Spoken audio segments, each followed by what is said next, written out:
Mini গার্ডেনে সবাইকে স্বাগত। বোগেনভেলিয়া গাছের ডাল থেকে চারা কিভাবে তৈরি করলাম সেটাই দেখাবো। প্রথমে আমি গাছের একটা ডাল ভালো দেখে কেটে নিলাম। নেবার পরে এবারে একটা কন্টেনারের মধ্যে বালি ভর্তি করে দিয়ে তার ভিতরে এই গাছটাকে দিয়ে দিলাম। এই ডালটাকে দেবার পরে 1 মাস এইভাবে ছাওয়া জায়গায় রেখে দিতে হবে, যেখানে রোদ্দুর পড়ে না, ওইভাবে রেখে দিতে হবে। দিলে কিন্তু তার 1 মাস পরে কিন্তু খুব ভালো শেকড় বার হবে এবং অনেকগুলো পাতা বার হবে।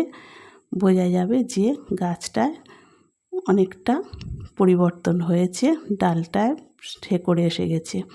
এইবারে এই শেকড় সমেত ডালটাকে নিয়ে আমি অন্য একটা ভালো টবে রোপণ করব, প্রতিস্থাপন করব। এইভাবে এই একটা টব নিয়েছি, নিয়ে তার ভিতরে মাটি দিয়ে জল দিয়ে দিলাম, দিয়ে এইবারে এই চারা গাছটাকে লাগিয়ে দেব। এই চারাটা আমার হলুদ ফুল খুব সুন্দর দেখতে লাগে, ওই জন্যে এইভাবে আমি একটা চারা করে দেখলাম ঠিক হয় কি না, কিন্তু দেখা গেল বেশ ভালোই হয়েছে, শেকড়ও ছেড়েছে ভালো রকমভাবে। তাহলে কিন্তু আমরা এইভাবে নিজে থেকে চারা তৈরি করতে পারি বাড়িতে, তাহলে আর বেশি দাম দিয়ে দোকান থেকে কিনতে হবে না। এইভাবে আমি এই চারাটা তৈরি করে নতুন টবে প্রতিস্থাপন করলাম। এইবারে দেখা যাক কতটা গ্রোথ হয়।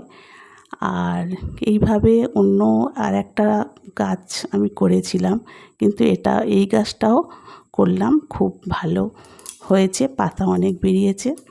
এবারে জল দিয়ে রেখে দেবো, 2 দিন ছাওয়া জায়গায় রেখে দেবো, তারপরে রোদ্দুরে দিয়ে দেব। দিলে কিন্তু খুব ভালো গাছ হবে। এই ছিল আমার আজকের ভিডিও।